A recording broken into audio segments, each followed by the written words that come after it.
High কমিশনে ঢুকে জাতির পিতার ছবি নিয়ে অপমান করেছে, এত সাহস কোথা থেকে পায় আমি জিজ্ঞাসা করি।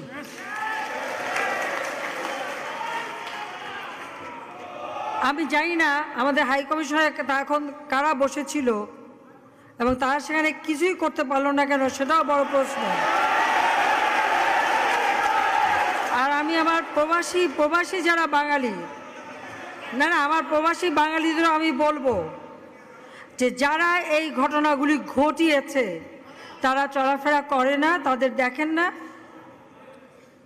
যে হাত দিয়ে জাতির পিতার ওই ছবি নিয়ে তারা ভেঙেছে, তাদের যা উপযুক্ত করা উচিত সেটা করতে হবে। কারণ জাতির পিতার নাম মুছে ফেলার চেষ্টা করা হয়েছিল, তো তারিখ যেহেতু দূরের কথা, ওর বাপ তো চেষ্টা করেছিল এই নাম মুছতে, ওর বাপও চেষ্টা করেছে, মাও চেষ্টা করেছে। তারা কি পেরেছে নাম মুছতে? পারে নাই। ইতিহাস কখনো কেউ চাপা দিতে পারে না। আর জাতির পিতা তার 7 মার্চে ভাষণে বলে গেছে যে বাঙালিকে কেউ দাবায় রাখতে পারবে না, পারে নাই দাবায় রাখতে। তা আজকে এত বড় দুঃসাহস হয়ে যায়। হ্যাঁ, আমি প্রধানমন্ত্রী এসে আমারটা যা করুক ওটা আমি কিছু মনে করি না, কিন্তু যিনি আমাদের জাতির পিতা, যার আইন আছে, সেখানে হাত দেবে এত সাহস কোত্থেকে পেল?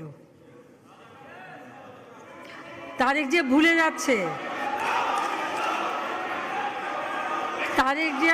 যাচ্ছে যে তার মা দুর্নীতি করে জেলে গেছে। আজকে